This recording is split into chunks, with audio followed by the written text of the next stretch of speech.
하나님 말씀은 사도행전 2장 사도행전 2장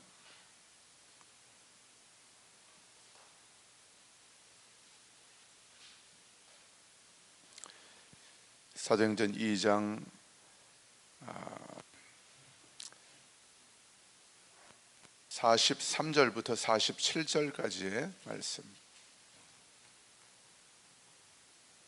보겠습니다. 사도행전 2장 43절부터 47절까지 우리 일어나서 같이 봉독하겠습니다. 사도행전 2장 43절부터 47절까지. 자, 함께 읽겠습니다.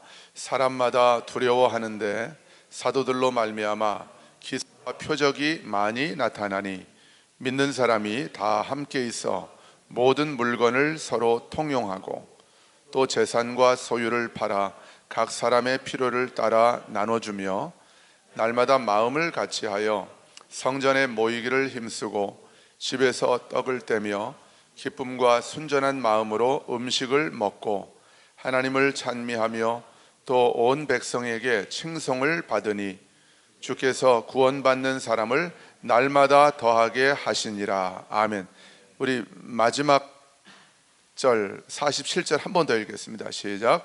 하나님을 찬미하며 또 온 백성에게 칭송을 받으니 주께서 구원받는 사람을 날마다 더하게 하시니라. 아멘. 자리에 앉으십시오.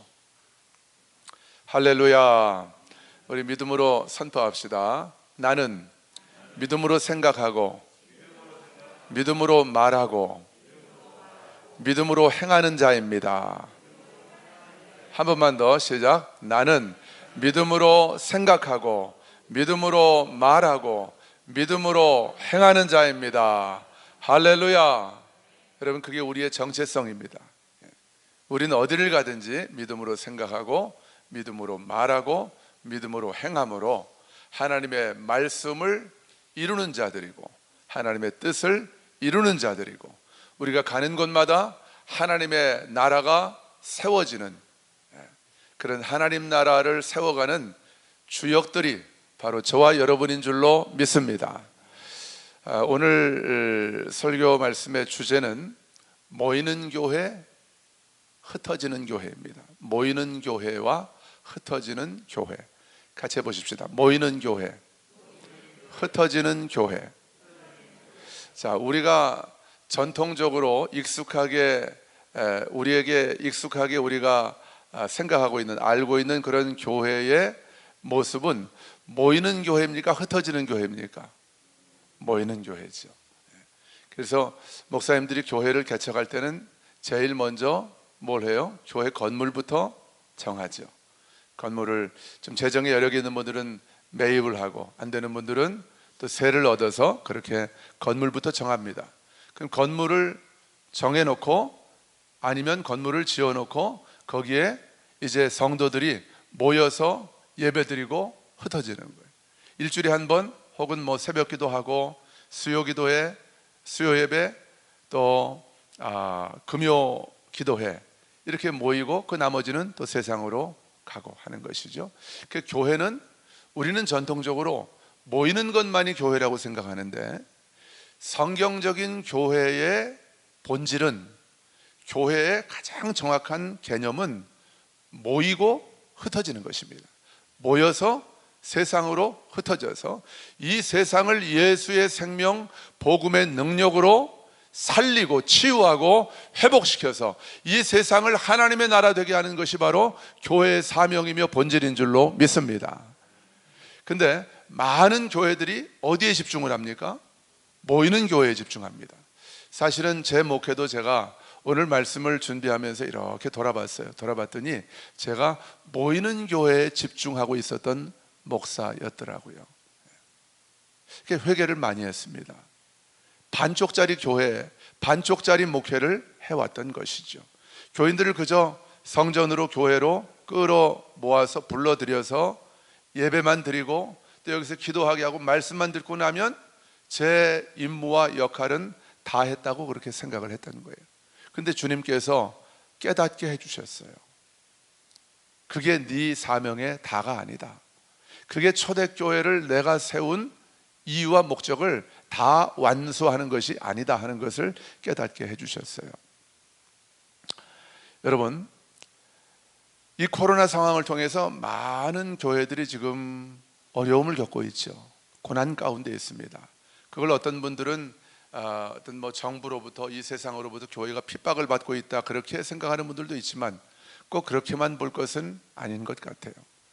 물론 여러 가지 또 측면들이 있지만 오늘은 그렇게만 우리가 볼 것이 아니라 이 코로나 상황을 통해서 마지막 때가 점점 더 가까워져 오고 있는 이 말세를 살아가고 있는 한국 교회, 전 세계 교회를 향해서 하나님이 말을 거시는 거예요.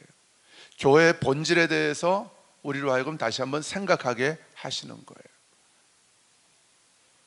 예수님이 베드로에게 말씀하시잖아요. 내가 이 반석 위에 내 교회를 세우겠다. 내 교회라는 것은 주님의 교회잖아요. 주님이 세우신 그 교회의 본질이 뭐냐는 거예요.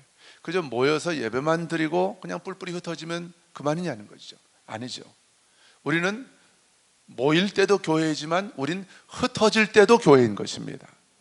그런데 많은 분들이 모여서 우리가 예배할 때만 내가 교회인 것으로 생각을 하는 거예요. 내가 집에 가면은 나는 교회가 아닌 거예요. 이 건물 안에 들어와야만 내가 교회라고 생각을 하는 거예요. 그래서 오늘 본문, 우리가 잘 아는 본문입니다. 사도행전 오순절 성령 강림이 임하고 난 이후에 세워진 최초의 교회죠. 초대교회이죠. 예루살렘 초대교회. 아마 초대교회라고 하는 간판을 달지 않았을 거예요. 초대교회는 간판을 달지 않았습니다. 그러나 우리는 이 땅에 살고 있고 현실적인 필요 때문에 간판을 달고 있고 우리 교회의 이름이 초대교회이죠. 근데 예루살렘 초대교회가 어떤 교회였느냐 하는 것 우리 잘 알고 있습니다. 서로 밭을 팔아서 물질을 공동으로 또 소유하면, 이게 제도적으로 강제로 법으로 그렇게 하는 게 아니에요. 공산주의와 초대교회가 다른 것이 뭔지 아십니까? 공산주의는, 사회주의는 법으로 제도화해야만 사람들이 억지로 마지못해서 내 재산을 나누는 거예요. 그렇게 해서 평등하게 분배한다는 거죠. 그런데 어떤 사회주의도 어떤 공산주의도 이 땅에 존재하는 인간이 만든 그런 주의와 제도는 완전할 수 없는 거예요. 썩게 마련입니다. 썩게 마련이에요. 그래서 이 성경이 말하고 있는 이 초대교회의 이 아름다운 모습은 억지로 율법적으로 너 이렇게 하지 않으면 하나님이 싫어하셔, 하나님께 벌받아, 이렇게 겁을 줘서 그렇게 하지 않았다는 거예요. 성령이 임하니까 성령의 그 은혜를 받고 성령의 만져주심을 받고 너무 행복하니까, 너무 감사하니까, 그리고 하나님이 신실한 나의 아버지시며 나의 선한 목자시며 내 삶을 책임지시는 나의 공급자라고 하는 분명한 믿음, 분명한 믿음의 이 고백이 있으니까, 이 믿음의 간증이 있기 때문에 이분들은 자원에서 기쁨으로 자신들의 소유를 나눴던 거예요. 필요를 따라서 나눠주니까 초대교회 안에는 가난한 자들이 없었대요. 근데 오늘 제가 말씀드리려고 하는 핵심은 그 주제를 다루는 것은 아닙니다. 초대교회가 가난한 자들이 없었고 필요에 따라서 모든 물질을 함께 공유하면서 나눴다, 여기에 초점이 있는 게 아니라 오늘 말씀의 핵심은 46절입니다. 46절 한 번 더 같이 읽겠습니다. 46절 시작. 날마다 마음을 같이하여 성전에 모이기를 힘쓰고 집에서 떡을 떼며 기쁨과 순전한 마음으로 음식을 먹고, 47절 하나님을 찬미하며 또 온 백성에게 칭송을 받으니 주께서 구원받는 사람을 날마다 더하게 하시니라. 아멘. 자, 예루살렘 초대교회가 처음 생겼을 때는 AD 33년경이라고 봐야 되겠죠. 예수님이 돌아가시고 그 해에 오순절에 성령이 임하고, 그리고 이제 그 120명의 성도들로부터 시작이 된 거예요. 성령을 받은 그 다락방에서 예루살렘 다락방에서 성령을 받은 120명의 성도들에 의해서 시작된 교회, 주님이 세우신 교회이죠. 그런데 이 초대교회가 처음에 예루살렘에 시작되었을 때, 그때는 예루살렘에 성전이 있었을까요? 없었을까요? 성전이 무너지기 전이죠. 성전이 언제 무너졌어요? AD 70년 70년에 성전이 무너졌습니다. 그러니까 성전이 있는 거예요. 이분들은 평생을 성전 중심으로 신앙생활을 해왔습니다. 그러니까 당연히 성전에서 모이겠죠. 그렇죠. 이 예루살렘 초대교회는 성전에서도 날마다 모이고, 또 사도행전을 읽다 보면은 솔로몬 행각이 나오죠. 행각이라는 것은 벽은 없어요. 그런데 지붕이 있어가지고 이렇게 비를 피할 수 있는 곳이에요. 그런 데서 모이는 거예요. 솔로몬 행각에 이스라엘 예수님을 믿지 않는 백성들도 모였지만 초대교회 교인들도 날마다 마음을 같이하여 성전에 모였다고 그랬어요. 솔로몬 행각에도 모이고, 거기 모여서 같이 하나님을 찬송하고 또 기도하고 또 말씀도 듣고. 근데 여러분, 오늘 읽지 않았지만 41절을 보면 베드로의 설교를 듣고 성령 충만한 베드로가 말씀을 전했을 때 하루에 믿는 자의 수가 3천이나 더했다고 그랬어요. 몇 명에 더해진 거예요? 120명에 3천이 더해진 거예요.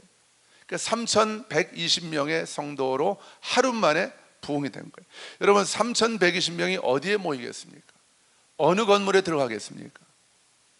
그러니까 성전 안에도 다 들어갈 수가 없는 거예요. 너무 사람들이 많으니까. 바깥에 성전 마당 뜰에 모이는 거예요.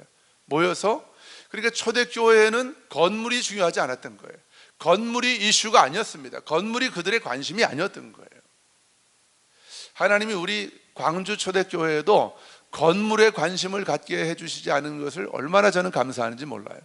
건물 때문에 우리가 허덕이지 않아도 이 건물을 관리하고 유지하고 매입하는 이 비용 때문에 우리가 허덕이지 않아도 되게 우리에게 이렇게 딱 안성맞춤에 적당한 건물을 주셔서 우리가 마음껏 예배하고 또 흩어져서 복음을 전할 수 있게 해주신 것 얼마나 감사한지 몰라요. 축복입니다. 여러분, 초대교회, 예루살렘 초대교회는 건물이 없었어요. 그래서 성전 바깥들에 모였다가 같이 예배하고 찬미하고 또 기도하고 그리고 헤어지는 거예요. 헤어지고 나면 그게 끝인가? 그게 아니라는 거죠. 분명히 그들은 모였습니다. 그러나 그들의 건물을 갖고 있지는 않았어요. 그들만의 건물을 갖고 있지는 않았어요. 흩어지면 어떻게 했을까요? 흩어질 때는, 자, 그게 바로 46절에 있는 말씀이에요. 성전에 모이기를 힘쓰고 어디에서요? 집에서. 여기 집이라는 말은 누구 한 사람 개인 집에만 들어갔다는 게 아니에요. 3,000명이 성도가 늘었는데 이 사람들이 3,120명의 성도들이 어디에서 모이겠어요? 어디에서 모일까요? 집집마다 모이는 거예요. 혹은 가정마다 모이는 거예요. 그러니까 가족끼리 모이는 거예요. 가족끼리 모여서 거기서 또 하나님을 찬미하고 예배하고 오로지 기도하기를 힘쓰고 또 떡을 떼고 순전한 마음으로 음식을 먹었대요. 여러분 잘 보십시오. 떡을 떼는 거, 떡이라는 게 빵이거든요. 이스라엘 백성들의 주식이에요.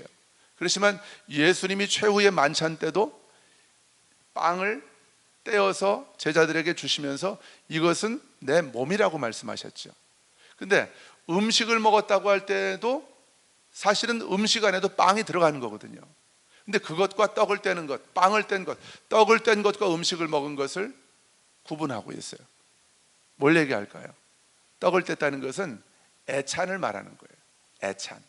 애찬은 우리가 떡을 나눠 먹으면, 이 떡이 빵이라고 그랬어요. 원어는 이스라엘 백성들은 빵을 먹으니까 빵을 서로 띄어서 나눠 먹으면서, 함께 먹으면서, 이 빵이 뭐라고 그랬죠? 뭘 영적으로 상징한다고 그랬죠? 예수님의 몸. 예수님의 몸을 먹는, 예수님의 몸을 먹는다는 것은 우리가 뭘 먹는 거예요? 예수님의 생명을 먹는 거예요. 그러니까 떡을 먹어서 내 안에 예수님의 생명이 들어오는 것이 아니라 우린 예수님의 생명, 예수님의 몸을 상징하는 그 빵, 떡을 떼어서 먹음으로 나는 예수님의 생명으로 살아가는 거듭난, 그리스도 안에서 새로운 피조물된 거듭난 하나님의 아들이 하는 것을, 예수님의 신부라는 것을 확인하는 것이 바로 떡을 떼는 거예요. 빵을 떼는 거예요. 근데 이걸 어디서 했대요? 성전에서 했대요? 집에서 했대요? 성전에서 할 수가 없죠. 성전에서 할 수가 없죠. 자기들만 쓰는 곳이 아니니까. 유대교 신자들도 그걸 쓰고 있으니까. 그러니까 집집마다 집에서 모여서 떡을 뗐대요. 여러분, 이게 초대교회입니다. 그러니까 집에서 모이려면 성전에 모였던 초대교회 교인들이, 예루살렘 초대교회 교인들이 각 집으로 흩어지는 거죠. 각 집으로. 그러니까 그러면 여기서 질문이 나옵니다. 초대교회는 모이는 교회였습니까? 흩어지는 교회였습니까? 흩어지는 교회라고만 말하면 반쪽짜리 답이에요. 초대교회는 모이기도 했지만, 근데 모였지만 건물이나 조직이나 제도에 집중하지 않았어요. 근데 오늘날 많은 교회들이 어디에 집중해요? 건물, 또 제도, 조직, 여기에 집중하는 거예요. 근데 초대교회는 모여서 예배도 드리고 찬송도 하고 기도도 했지만, 모이는 교회였지만 동시에 흩어지는 교회였다는 거예요. 그러면 예수님이 모든 온 열방의 교회를 향해서 갖고 계신 예수님의 갈망, 예수님이 교회를 세우실 때 처음 가지셨던 그분의 열망, 그분의 관심은 어디에 있느냐 하면, 모든 이 땅의 교회들이, 전 세계의 교회들이 모여서 같이 예배하고 거기서 힘을 얻어서, 아, 우리가 혼자가 아니지, 이런 주님의 몸된 지체가 바로 우리들이지, 우리가 한 몸이지, 이 한 몸 의식을 가지고 세상에 나아가서 이 세상을 복음으로 변화시키고 이 세상의 많은 영혼들을 예수 생명으로 건지고 살려내기를 우리 주님께서는 원하시는 것이죠. 그게 바로 우리 주님께서 이 땅에 교회를 세우신 목적이라는 거예요. 자, 그러면 우리 흩어지는 교회에 한번 좀 모델을 보실까요? 오늘 읽지 않았습니다만 사도행전 8장을 보면은 빌립 집사의 얘기가 나오죠. 그 초대교회에 최초로 세워진 7 집사 중에 한 분이 빌립이죠. 그런데 예루살렘의 사도행전 7장에서 스데반 집사님이 순교를 합니다. 순교하고 나서 예루살렘 교회 안에 엄청난 박해가 임합니다. 그래서 그 박해 때문에 모든 사도들만 제외하고 대부분의 사람들이 다 흩어집니다. 유대와 사마리아 온 성으로 흩어지게 돼요. 그때 빌립은 어디로 가게 됩니까? 사마리아로 가게 되죠. 사마리아로 가서 빌립이 복음을 전하는 거예요. 예수가 바로 그리스도시고 그분이 우리에게 하나님의 나라를 가져다 주시는 분이라고 하는 이런 복음을 빌립이 전하는 거예요. 빌립이 사마리아에서 복음을 전할 때 어떤 역사가 일어나냐면, 많은 사람들에게 붙었던 더러운 귀신들이 소리를 지르면서 떠나갔다고 그랬어요. 중풍병자들이 고침을 받고 못 걷는 자들이 고침을 받아서 걷게 되는 그런 역사가 나타났다고 그랬어요. 여러분, 우리 초대교회가 모여서 함께 예배하고 이 복음의 능력과 예수님의 생명을 가지고 이 세상에 나아가서 우리가 가는 곳마다 만나는 사람들마다 복음을 전하게 될 때에 많은 사람들에게 붙었던 더러운 귀신들이 소리를 지르면서 떠나가게 될 것입니다. 중풍병자들이 낫게 될 것입니다. 못 걷는 자들이 걷게 될 것이고 모든 암병들이 다 녹아지게 될 것입니다. 이게 바로 흩어지는 교회를 통해서 주님이 이루시기 원하시는 일이란 말이에요. 그런데 우리는 이 일을 교회 안에서만 하려고 하는 거예요. 오늘 저와 여러분은, 우리 초대교회는 교회에 대한 우리의 패러다임을 완전히 새롭게 바꿀 것입니다. 여러분, 아픈 분이 있으면 교회로 데려오시는 것도 이게 참 좋은 일이죠. 그 일도 해야 합니다.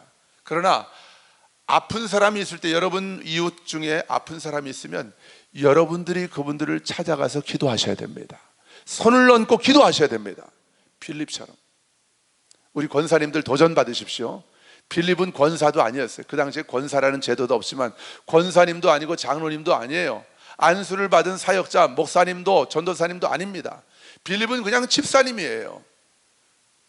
사도행전 6장에 그 매일매일 과부들을 구제하는 일, 이 일을 섬기기 위해서, 사도들을 돕기 위해서 이 일하라고 세웠던 그 일꾼들이 바로 집사님들이란 말이에요.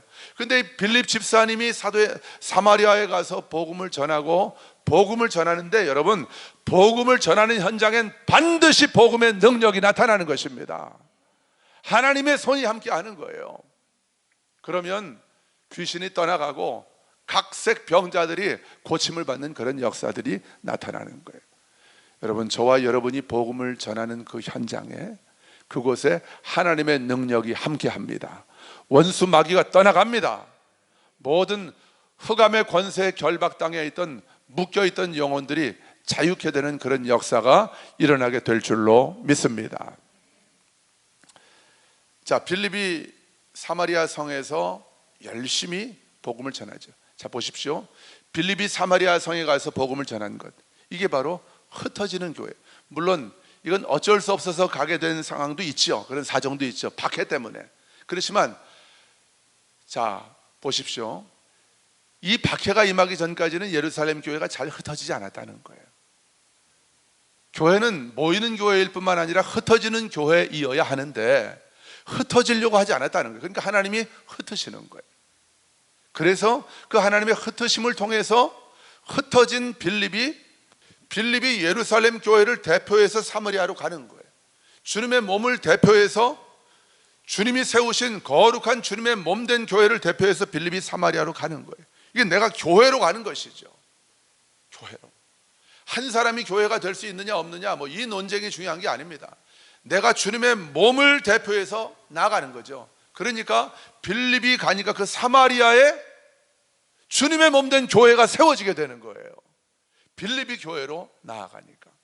그래서 사도행전 8장 8절을 보면 그 성에 큰 기쁨이 있더라 그랬어요. 귀신이 떠나가고 중풍병자들, 못 걷는 자들이 고침을 받게 되는 이런 역사가 나타나고, 또 빌립을 통해서 하나님의 생명의 복음이, 하나님 나라의 복음이 그 사마리아 성에 전해지게 되니까 그 성에 큰 기쁨이 있었대요. 여러분, 저와 여러분이 가는 곳마다 그곳에 큰 기쁨이 있게 될 줄로 믿습니다. 죽었던 영혼들이 살아나게 되는, 마귀의 종되었던 자들이 하나님의 아들, 딸들로 구원받게 되고 하나님 나라의 상속자로 세워지게 되는 이런 큰 기쁨이 저와 여러분이 흩어져서 복음을 전하는 그 현장마다 있게 될 줄로 믿습니다. 하나님, 나에게 그 영혼을 붙여주옵소서. 하나님, 나에게 그 죽어있는 메마른 벼 같은 영혼들을 붙여주옵소서. 내가 이 시대의 광주 땅의 빌립이 되기를 원합니다. 자, 그런데 여러분, 이 빌립이 사마리아 성에서 한참 이렇게 재밌게 전도하고 복음 전도의 열매가 이제 맺혀지고 있는데, 우리 같아도 거기서 떠나고 싶지가 않을 거 아니에요? 좀 더 재밌게 하고 싶잖아요, 전도를. 그런데 하나님의 천사가 빌립에게 나타나서 너 여기 있지 말고 저기 남쪽으로 가서 예루살렘에서 가사는 지금의 가자 지구예요. 그 팔레스틴 그 사람들이 거기 거주하는 팔레스틴 자치구, 그 가자 지구인데, 그 예루살렘에서 가자로 내려가려면 저쪽 해안길을 따라 내려가야 됩니다. 우리 성지순례 가본 분들은 기억하겠죠. 저 해안길 따라 쭉 내려가면 가자가 나옵니다. 그쪽으로 내려가려는 거예요. 남쪽이죠, 예루살렘에서. 사마리아는 저 예루살렘 북쪽이고. 근데 거기서 그 먼 곳으로 내려가래요. 한참 재밌게 전도해서 많은 사람들이 구원받고 있고, 그러니까 내가 예수 이름으로 선포만 하면 귀신이 떠나가고 중풍병자가 고침을 받고 못 걷는 사람들이 낫게 되는데, 이렇게 재밌게 사역을 하는데 광야로 가래. 거긴 광야거든요. 광야. 아주 뜨겁고, 그러면 사람도 뭐 많지도 않은 그런 곳인데 그리 가려는 거예요. 김세계 말이죠. 그리 가려는 거예요. 여러분, 근데 빌립이 가는 거예요. 이분이 선교사도 아니에요. 그냥 집사님이에요. 초대교회 성도들은 이렇게 성령님의 음성에 민감했습니다. 우리 광주 초대교회 성도들 한 분 한 분도 성령님의 음성과 이끄심에 아주 예민하고 민감하게 믿음으로 반응하는 분들이 바로 저와 여러분인 줄로 믿습니다. 그러니까 그리 가는 겁니다. 갔더니 누가 있어요? 에디오피아 여왕의 그 재정을 맡은 간다게라고 하는 내시가 말을 타고 가고 있는데 이사야서 성경을 읽고 있어요. 근데 성령이 어떤 감동을 주시냐면, 빌립아, 너 다가가서 말을 걸어라. 지금 뭐 읽고 있느냐? 그 뜻은 알고 읽고 있느냐? 나 잘 모른다. 근데 내가 읽고 있다. 그 빌립이 그걸 설명을 해줘요. 지금 당신이 읽고 있는 이사야의 본문 말씀이 바로 예수님에 대한, 우리의 왕, 우리의 구주, 나의 생명의 주인 되신 하나님의 아들 예수 그리스도에 대한 예언의 말씀입니다. 이런 걸 설명을 해주는 거예요. 그러니까 이 간다게 이디오피아 여왕의 내시가, 그러면 내가 그 예수를 믿겠습니다. 내가 혹시 세례를 받아도 되겠습니까? 그러니까 빌립이 그 자리에서 세례를 주는 거예요. 집사님인데도. 이게 초대교회였던 거예요. 지금은 교회가 제도화돼서 생각도 못하죠. 근데 초대교회는 그랬다는 거예요. 저는 여러분들이 뭐 세례를 줘라 이런 의미로 말하는 거 아닙니다. 지금은 그런 틀이 있으니까, 룰이 있으니까 우리가 존중할 필요는 있죠. 근데 초대교회는 이렇게 역동적이었다는 거예요. 어떤 제도와 틀에도 갇히지 않고 오로지 유일한 관심이 생명을 살리는 것이었다는 거예요. 성령님의 음성에 민감하게 믿음으로 반응한 것만이 초대교회의 관심이었다는 거예요. 그러니까 모이는데도 관심이 있지만 이 흩어져서 복음을 전하고 예수 생명으로 영혼들을 살리는 것, 여기에 초대교회는 생명을 걸었던 거예요. 그러니까 빌립이 이 한 사람이 가는데, 초대교회를 대표해서 흩어져서 가는데 빌립이 가는 곳마다 생명의 역사가 나타나는 거예요. 치유와 회복과 자유함의 역사들이 나타나는 것입니다. 사마리아 안에 또 에디오피아 간다게, 여왕의 그 국고를 맡은, 재정을 맡은 간다게를 통해서 그 사람이 돌아가서 에디오피아 안에 복음이 들불처럼 그 에디오피아를 뒤덮게 되는 것입니다. 누구의 순종 때문에? 빌립의 순종 때문에. 여러분, 저는 목사이지만 목사들에게 이 땅에 소망이 있다고 저는 그렇게 말하지 않습니다. 저는 그렇게 생각하지 않아요. 복음을 깨닫고 복음의 정체성으로 성령님의 음성에 민감하게 반응하면서 믿음으로 생각하고 믿음으로 말하고 믿음으로 선택하고 결정하고 행하면서 걸어가는 그런 이 땅에 수많은 복음으로 거듭난 저와 여러분이 이 땅의 소망인 줄로 믿습니다. 여러분, 한 사람의 믿음의 순종이 한 아프리카의 이디오피아라고 하는 한 나라 전체의 영적인 운명을 바꿔버리는 거예요. 이디오피아가 복음화되니까 그 옆에 나라들에게 또 그 복음이 가지 않겠습니까? 한 사람. 여러분, 대한민국이 바뀌는 것 한 사람을 통해서 시작되는 것입니다. 바로 여러분을 통해서. 선포합시다. 나를 통해서 대한민국은 변화됩니다. 북한도 변화됩니다. 할렐루야. 여러분, 이게 성경이 우리에게 말씀하시는 거예요.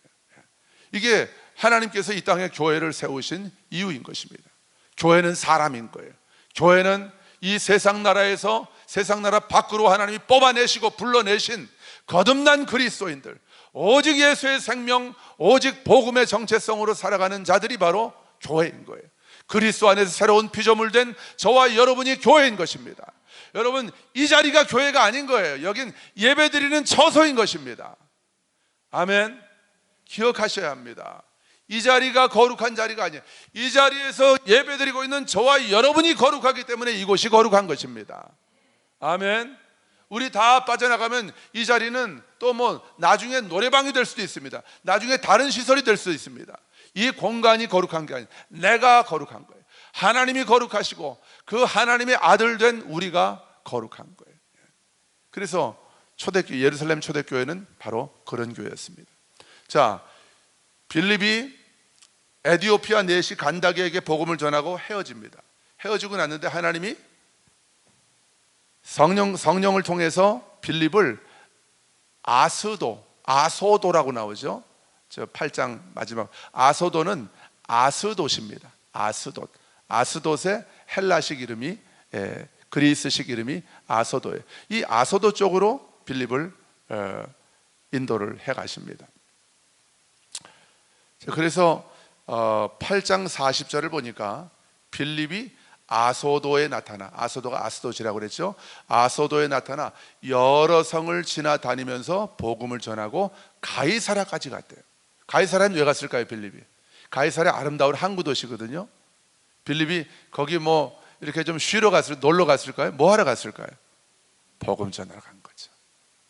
여러분, 빌립의 삶이 이렇게 추적이 되죠. 빌립이 가는 곳마다 어떤 역사가 나타났는지 우리가 추적이 되죠. 여러분, 저와 여러분이 가는 곳마다 그곳에 복음이 전해지게 될 때에 저와 여러분이 가는 곳마다 예수 생명으로 많은 죽었던 영혼들이 살아나는 역사가 나타나게 될 줄로 믿습니다. 여러분, 믿음으로 선포하십시오. 내가 가는 곳마다 복음이 선포되고 예수 생명으로 살아나는 영혼들이 생겨나게 될 것입니다. 할렐루야! 이게 바로 저와 여러분을 하나님께서 복음으로 깨우시고 복음으로 우리를 다시 살리신 목적이라는 거죠. 여러분, 또 사도행전 18장을 보면 아굴라와 브리스길라 얘기가 나오죠. 아굴라가 남편입니다. 브리스길라가 아내고, 근데 다른 성경에는 브리스가라고도 나와요. 같은 이름입니다. 같은 이름의 다른 표현인 거예요. 이 브리스길라와 아굴라 부부가 본래는 터키 저 북쪽에 흑해가 있잖아요. 흑해 남부의 본도라고 하는 지방이 있어요. 이 본도 지방 사람인데 이 사람들이 아굴라와 브리스길라가 로마에 이제 가서 살게 돼요. 이 사람들이 가죽을 다듬어서 천막 만드는 아주 전문가들이거든요. 근데 로마에 가서 살고 있었는데 글라우디오라고 하는 황제가 칙령을 내립니다. 유대인들이 하여간 문제가 많다고 이 사람은 생각한 거죠. 그래서 로마에 사는 모든 유대인들은 다 로마를 떠나라는 그 명령을 내려요. 그때 아굴라와 브리스길라와 아굴라 부부가 어디로 떠나냐면 고린도로 떠나갑니다. 거기서 누굴 만나요? 사도 바울을 만나는 거예요. 그리고 자기들의 가정을 사도 바울과 함께 기도하고 또 찬송하고 예배하고 또 교제하고, 그리고 복음을 전하는 거점, 복음을 전하는 전초 기지로 자기의 가정을 하나님께 내어드리는 거예요. 누가요? 브리스길라와 아굴라 부부가. 어디에서요? 고린도에서. 거기서 이제 바울이 열심히 복음을 전하는 거예요. 고린도의 수많은 사람들에게 복음을 전하는 거예요. 그러니까 고린도에 세워진 최초의 교회는 누구의 가정이었을까요? 브리스길라와 아굴라 부부의 가정이었어요. 그런데 바울이 이제 고린도를 떠나서 또 저쪽 안디옥을 방문하려고 떠납니다. 떠나는데 바울이 이번에는 에베소에 잠깐 머물러요. 그 에베소에 머물면서 상당 시간을 또 이제 머물게 됩니다. 그때 브리스길라 아굴라 부부는 고린도에 있었잖아요. 고린도는 그리스의 남쪽이거든요. 그리스의 이 가운데. 그리스 아시죠? 그리스는 유럽이에요. 에베소는 터키입니다. 터키의 그 서쪽 해안, 성경에는 소아시아라고 돼. 아시아라고 나오는 데가 바로 거기에요. 소아시아. 그 에베소로 바울이 이제 거길 거쳐서 예루살렘으로 가려고 하는데, 고린도에서 바울과 함께 자기 집을 교회로 내어드렸던 이 브리스길라 아굴라 부부가 어떻게 하냐면 바울을 따라 나서는 거예요. 나도 같이 가겠습니다. 그래서 에베소에 가서 또 집을 하나 얻습니다. 그 에베소에 있는 자기들의 집을 사도 바울에게 또 이제 사도 바울과 같이 거기서 공동으로 생활하면서 그곳을 교회로 하나님께 올려드리는 거예요. 에베소에서도 바울이 많은 사람들에게 복음을 전하는 거예요. 수많은 사람들이 생명의 복음, 하나님 나라의 복음을 듣고, 많은 사람들이 병 고침을 받고, 우상을 섬기던 사람들이 하나님께로 돌아오는 역사가 사도 바울을 통해서. 여러분, 우린 사도 바울만 기억하지만 사도 바울이 그렇게 힘있게 하나님 나라의 복음으로 많은 영혼들을 살릴 수 있게 되었던 그 이면에는 누가 있었던 거예요? 바로 브리스길라와 아굴라 부부의 헌신이 있었다는 거예요. 나의 가정을, 나의 집을 하나님의 교회로, 예수님의 교회로 내어드린 것이죠. 그 초대교회는 이 가정교회의 이런 그 규모로 많은 교회들이 그렇게 존재했던 거예요. 큰 건물을 얻을 돈도 없고, 그렇게 많은 사람들이, 여러분 초대교회, 예루살렘 그 초대교회 당시에는 얼마나 부흥의 역사가 강력했는지 모릅니다. 그 사람들을 다 어디다 끌어모으겠어요? 그 건물을 세울 수가 없는 거죠. 다 가정마다 교회가 되어서 그렇게 예배드리고 복음을 전하고 했던 것이죠. 그래서 여러분, 이 아굴라와 브리스길라 부부를 바울이 특별하게 고린도전서 16장 19절을 보면, 뭐 시간 되시는 분 찾아보시고 안 찾아보셔도 제가 읽어드리겠습니다. 고린도전서 16장 19절을 보면, 바울이, 고린도전서는 고린도에 있는 그리스도인들에게, 그러니까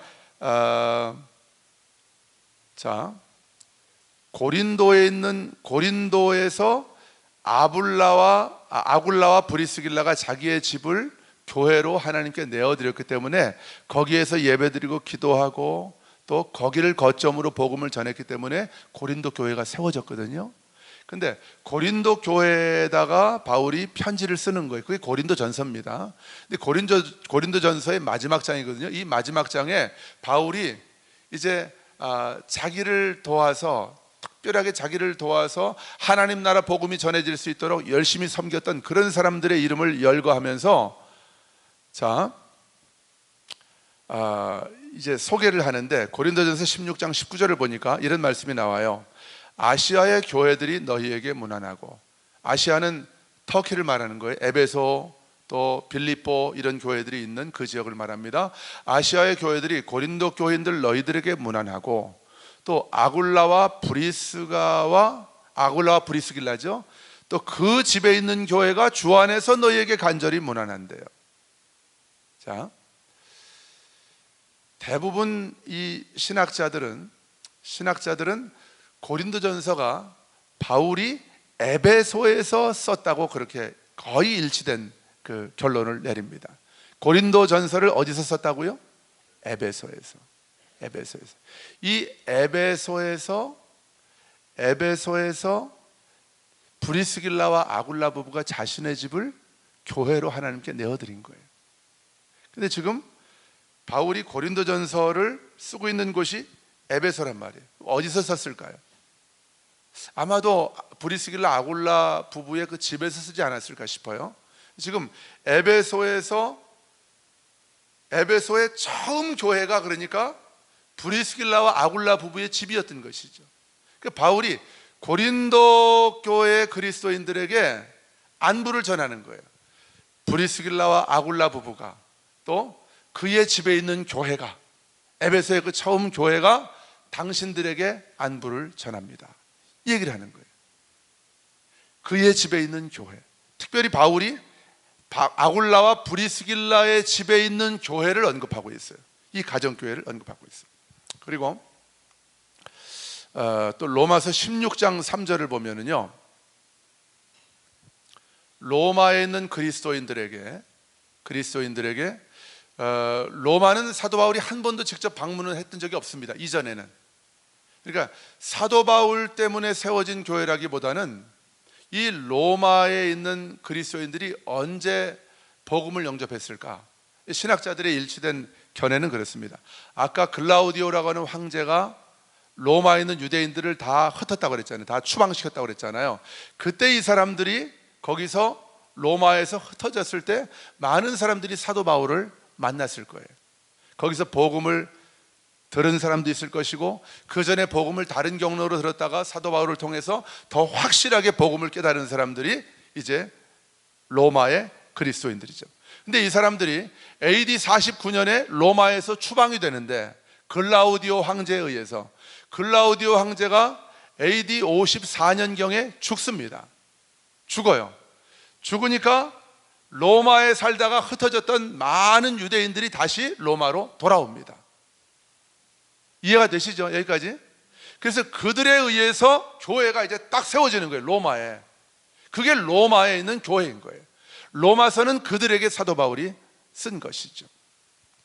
자, 여기서 하나 우리의 우리가 체크해야 될 게 하나 있어요. 아굴라와 브리스길라는 어디에 있었을까요? 바울이 이 로마서를 고린도에서 쓰거든요. 근데 아굴라와 브리스길라는 바울이 이 로마서를 쓸 때 어디에 있었을까요? 로마에 있습니다.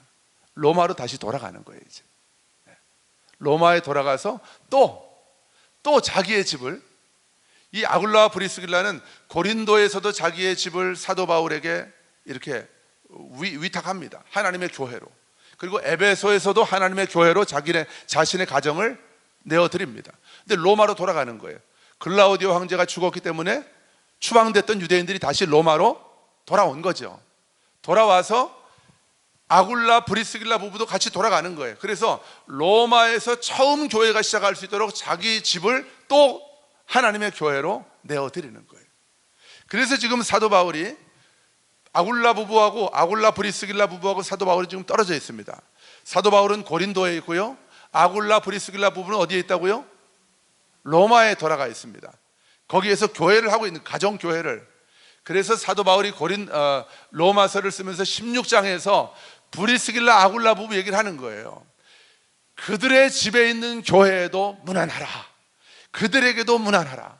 그들은 나를 위해서 목숨까지도 아끼지 않았던 사람이다. 그러면서 로마에 있는 그리스도인들에게 특별하게 아굴라 브리스길라 부부의 얘기를 하는 거예요. 그들에게 내 안부를 전해주라고.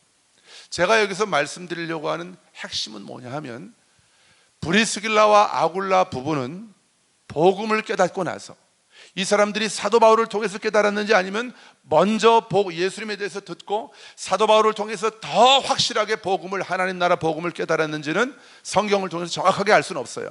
어쨌든 이 아굴라와 브리스길라 부부는 복음을 깨닫고 나서부터, 그때부터는 오로지 자신들의 삶에 관심이 뭐냐 하면, 내가 사는 날 동안 나를 통해서 하나님 나라 복음이 더 많은 땅에 더 많은 사람들에게 확장되는 바로 그것이었다는 거예요.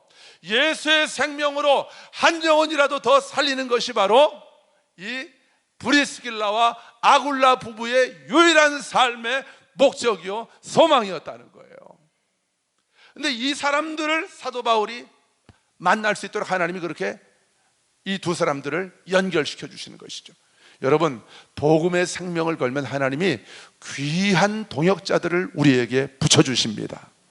여러분, 한 분 한 분은 하나님 나라 복음이 이 광주 땅 안에, 한국교회 안에, 대한민국 안에 계속해서 전파될 수 있도록 저와 함께 이 하나님 나라 복음을 위해서 함께 달려가는 브리스길라 아굴라 부부와 같은 동역자들이 바로 저와 여러분인 줄로 믿습니다. 여러분들은 저의 동역자입니다. 한번 선포합시다. 나는 이민규 목사의 동역자입니다. 할렐루야. 저도 여러분들의 동역자입니다. 여러분 주변에 죽어가는 영혼들이 있다면, 원수 마귀에게 지금 공격을 받고 도둑질 당하고 계속해서 삶이 피폐해져 가고 있는 그런 분들이 있다면, 여러분들이 서로를 같이 돕는 거예요. 나 혼자 조금 힘이 딸리는 것 같으면 같이 권사님들을, 집사님들을 같이 불러서 같이 가서 같이 예배드리고 같이 손을 얹고 기도하고, 또 필요할 땐 또 저도 부르시고, 우린 다 동역자인 거예요. 우리 초대교회 모든 성도들은 다 복음의 동역자들인 것입니다. 선포합시다. 나는 복음의 동역자입니다. 할렐루야. 할렐루야. 여러분, 기독교의 역사가 어떤 역사인 줄 아십니까? 다 그런 사람들에 의해서 하나님 나라 복음이 이렇게 확장되어져 온 생명의 역사가 바로 기독교 역사인 거예요. 브리스길라 아굴라 부부 같은 사람들이 없었다고 한다면 우리가 아는 초대교회, 우리가 지금까지 알고 있는 기독교 역사는 없는 거예요. 저는 우리 초대교회가 처음 개척되었을 때의 그때를 떠올립니다. 그때를 기억해요. 그때 우리가 그 건물이 없었잖아요. 그때 어디에서 모여서 첫 예배 드렸는지 아세요? 예? 어디요? 아니, 그거는 예원교회잖아요. 초대교회. 초대교회가 처음, 예원교회에서 개척을 해서 처음 우리가 초대교회를 개척할 때 어디에서 예배드렸는지 기억나세요 혹시? 김지영 집사님 집에서 예배를 드렸습니다. 두산 위부 계림동. 그러니까 그 집은 하나님이 브리스길라와 아굴라 부부의 가정과 같은 그런 교회로 이미 택해 놓으신 곳이에요. 구별하신 교회, 그 가정이 바로 그곳입니다. 저는 오늘 말씀을 준비할 때 떠오르는 거예요. 지금은 이제 김재영 집사님과 김정주 성도님이 또 그런 사명과 그런 부르심을 깨닫고 그렇게 아직 살아가고 있는지는 제가 정확하게 알 수 없지만 하나님이 제게 주시는 감동이 있습니다. 저는 이 시간 선포합니다. 그 두산이부 김정주 성도와 김지영 집사의 그 집이 브리스길라와 아굴라 부부와 같은 하나님의 교회로, 가정교회로 주님 앞에 드려졌음을 예수님의 이름으로 선포합니다. 여러분, 우리 강진에서 가끔 오는 그 김보배 자매 아시죠? 김보배. 그 자매가 강진이 여기서 꽤 멀잖아요. 그런데도 가끔씩 우리 교회를 와서 예배를 드리고 또 기도도 하러 오고 또 저에게 또 뭐 상의도 하고 기도 부탁도 받고 그렇게 하고 있거든요. 근데 오늘 이 말씀을 제가 한 주간 동안 계속 이 생각밖에 안 했어요. 모이는 교회, 흩어지는 교회. 이 말씀을 계속 묵상하는데 하나님이 그래, 이제 하나님이 이런 감동을 주시는 거예요. 민규야, 사랑하는 내 아들아, 이제는 네 목회의 패러다임을 바꿔야 한다. 기존에 모이는 교회로만 만족하는 패러다임으로는 이 마지막 때에 복음의 생명으로 많은 영혼들을 살릴 수가 없다. 나는 네가 그 목회의 패러다임을 바꾸기를 원한다. 그렇지만 강제로 내가 너한테 시키지 않을 거다. 네가 기쁨으로 자원하면 네 목회의 패러다임을 흩어지는 교회로, 이제는 모여서 은혜 받고 말씀으로 우리가 은혜 받고 찬양하고 성령으로 충만받아서 흩어져서 복음으로 많은 생명들을 살리는 그런 흩어지는 교회, 모이는 교회와 흩어지는 교회의 새로운 패러다임으로 우리 초대교회를 새롭게 바꾸기를 원하신다고 하는 그런 마음을 주시는 거예요. 그런데 이 말씀을 준비하는 하나님이 계속해서 그 자매를 떠올리게 하시는 거예요. 그 강진에. 그래서 제가 그 보배 자매를 불렀어요. 지난주 수요일인가 이제 불렀습니다. 오라고 그래서 제가 하나님께서 제게 주신 감동을 나눴습니다. 나눴는데 이 자매가 그걸 딱 받는 거예요. 그래서 제가 선포했거든요. 김보배 자매의 가정이, 그 어머니도 이제 우리 교회에 굉장히 그 애착을 가지고 가끔 예배도 나오시고 우리 교회 설교를 매주 듣고 있어요. 거기서 그 11조도 계속 보내고 있습니다. 우리 교회. 제가 김보배 자매한테 제가 선포했어요. 김보배 자매의 가정이 강진 초대교회로 하나님 앞에 드려졌음을 예수님의 이름으로 선포합니다. 그랬더니 이 자매가 아멘 하는 거예요. 아멘. 자기도 그런 감동을 받았다는 거예요. 하나님이 이곳을, 자기 가정을 기도의 처소로 하나님이 삼으셨다고 하는 그런 감동을 주셨다는 거예요. 그 아파트로 처음 이사 갈 때. 근데 제가 그 얘기를 하니까 울더라고요. 그 말씀을 딱 취하는 거예요. 자기 가정이 브리스길라 아굴라 부부의 가정처럼 복음의 전진기지, 하나님 나라 복음이 온 강진 땅 안에, 온 전남 땅 안에 확장되는 그런 거점으로, 그런 가정교회로 자기 가정을 하나님 앞에 올려드리겠다는 거예요. 여러분, 이것은 가장 영광스러운 특권인 줄 믿습니다. 내 가정이 교회로 주님 앞에 드려져서 이 내 가정을 통해서 많은 사람들이 내 가정을 들락날락 하면서 복음을 듣는 거예요. 초대교회처럼 같이 음식도 해먹고 커피도 마시면서. 여러분, 이 코로나 때문에 우리가 모이는 게 점점 어려워지잖아요. 법원에서도 그 부산에 있는 두 교회가 그 행정소송을 했지만 그 교회들이 졌어요. 이거는 그 종교의 자유를 헌법에 보장된 종교의 자유를 제한하는 게 아니라는 거죠. 법원의 판단은. 그래서 이 전염병이 더 확산되지 않도록 교회도 이 행정명령을, 이 사회적 거리두기 지침을 따라야 될 의무가 있다고 하는 이런 방향으로 판결이 난 거예요. 그것을 통해서 어떤 분들은 교회에 대한 핍박이라고 보는 분들도 있지만 전 하나님이 제게 주신 감동은 그렇습니다. 많은 한국 교회가 교회의 본질을 다시 회복하라고 하는 하나님의 음성이고 하나님의 사인이라는 거예요. 지금까지 너무너무 많이 우리가 모이는데 집중했어요. 그런데 교회가 모일 수 없는 때가 되니까 교회들이 다 무너지는 거예요. 문 닫는 교회들이 많습니다. 지금 건축 시작했다가 이자 못 내서 어려움 당하는 교회들이 태반입니다. 그전에는 신앙이 있는 줄 알았는데 유튜브 예배 안 드립니다. 그 시간에 딴짓합니다. 옷도 제대로 안 입고 소파에 들어넣어서 딴짓하고 있습니다. 예배 시간에. 이게 오늘날 모이는 교회에 그렇게 집중했던 한국교회의 현 주소인 거예요. 하나님이 오늘 말씀을 통해서 여러분 한 분 한 분이 교회라고 여러분을 세우시고 계십니다. 여러분의 가정을 교회로 하나님이 세우고 계십니다. 성령께서 감동을 주시는 분들은 여러분의 가정을 여러분의 자원에서, 제가 억지로 강제로 할 수는 없는 거잖아요. 여러분의 자원에서 여러분의 가정을 아굴라와 브리스길라의 가정처럼 주님 손에 가정교회로 올려드릴 수 있기를 주님의 이름으로 축복합니다. 가장 영광스러운 특권이요 기쁨이요 축복입니다. 여러분의 가정을 통해서, 또 여러분이 가는 곳마다, 빌립은 가정은 아니었지만 빌립이 가는 곳마다 교회가 세워지고 하나님 나라 복음이 전해졌던 것처럼 여러분 한 분 한 분을 통해서, 여러분의 가정을 통해서 하나님의 나라가 확장이 되고, 여러분을 만나는 사람들마다 예수님의 생명으로 그들의 죽었던 영이 다시 살아나게 되고, 복음의 능력으로 그 사람들이 회복되고, 그분들도 오직 복음의 능력으로 살아가는 자들로 세워지는 이 생명의 역사가, 복음의 역사가 여러분 한 분 한 분 통해서, 여러분의 가정을 통해서 일어나게 되기를 주님의 이름으로 축원합니다.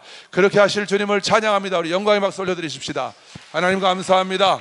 우리를 통해서 하나님 나라를 확장하시고 복음의 능력이 나타나게 하시고 예수의 생명이 나타나게 하실 주님을 찬양합니다. 아멘.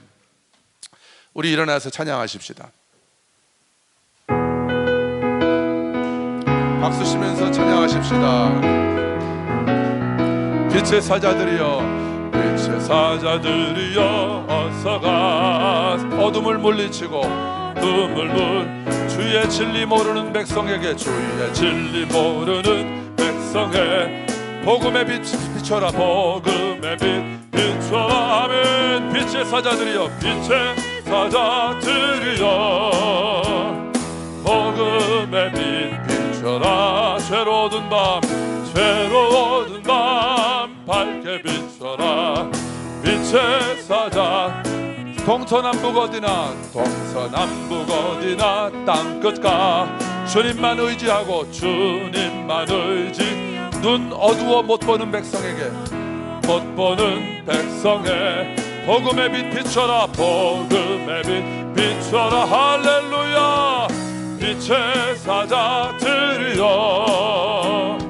복음의 빛 비춰라.